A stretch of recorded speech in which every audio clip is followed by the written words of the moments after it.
Hello, very good afternoon to everyone.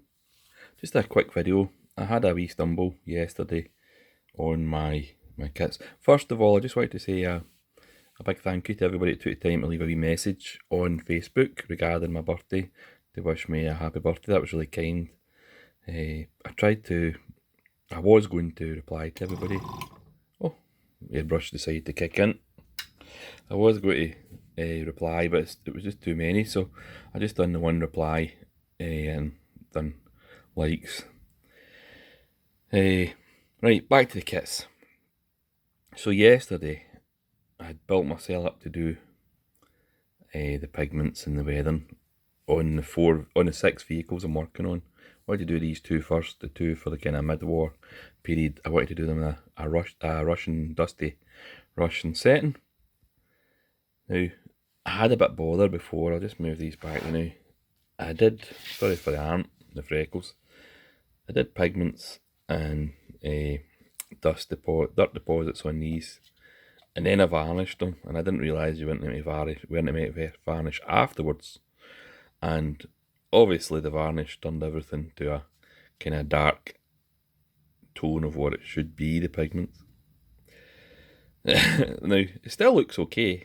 Still happy with it, Wargaming piece, wee crew member in Berlin, Dusty Berlin. Now, part of it, I think, is working with... Right, so this is the colours. This one here, which has got a kind of orangey tone. It's Europe Dust.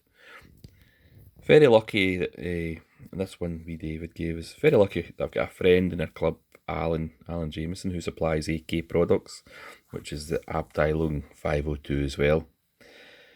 I've ordered a couple more because I think I've not got... Now, this one was a wee gift for my nephew.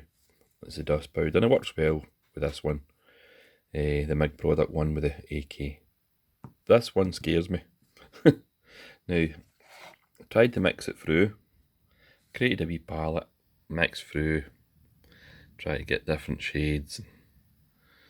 Tried an Africa one as well, but the orange colour of the Europe Dust seems to be dominant no matter what I do. Anyway, so I'm taking that one out of my lineup. So yesterday I had a good fight with my hands. I tried to do this vehicle. Part of my bother with pigments is I just don't seem to be able to control them. I have the pigment fixer now. My idea was a wee bit of grass through good bit of grass through the pigment, put it in certain places and fix it in place. Tried it, just couldn't get the bugger to stay. Put on the pigment fixer again, didn't stay in place, and ended up brushing some of it off. Now this looks fine, this will be great with the grass, and I've been using my dust deposits and it works well, it saves the day. But I really wanted to get a handle on the pigment, but I'm not going to use pigment on the upper hulls anymore. I'm just going to use the dirt deposits and hopefully some splatter effects, dry mud. Now, so I put grass through it, put it underneath, and struggled. It went all orangey all around, and I worked on it. It actually looks quite nice now. I worked on it with this one, but it was the unpredictability and the lack of control on the pigments was doing my head in. And it might be just that one colour, because it overpowers everything else no matter how little you put into a mix. Anyway, that's what I've came up with that one. And as I say, see when the base is finished, it'll look pretty good. But when I used the pigment fixer, I got a watermark.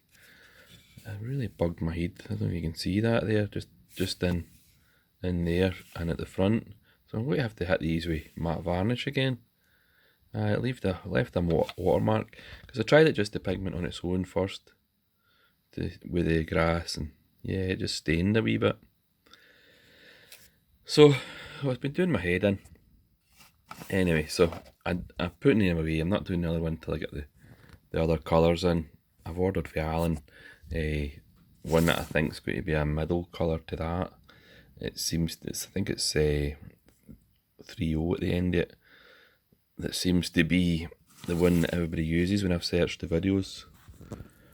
But part of things is, now, this is how I started my kits when I came back into modelling there. And all I was doing was just using those wee washes. A wee bit heavy in the weathering. I never used a satin wash, and that to me looks, and wee acrylic splashes, that to me looks okay. And then the next lot I done, I was really happy with them. I used a wee bit of pigment and just brushed it in and then varnished it. And again, quite happy with that. Wish I could remember how to do it again. And then the next one was these, and it went a wee bit too dark, but for Berlin that'll be absolutely fine. Again, I didn't know that you weren't meant to varnish afterwards. Sorry about the length of this video. So I've got, for my big German tank colours to put on these guys, I've got 3 muds, and I've ordered another couple because this one's accumulated dust. We got that in our seminar we went to, and the guy had said it was another product they wanted to put on, which was the dry mud, but they didn't have it in stock, I don't think, so we were using that as a wee example with either that one or that one. It was the wet mud. So these two are wet ground. So I've ordered a dry mud as opposed to the accumulated dust.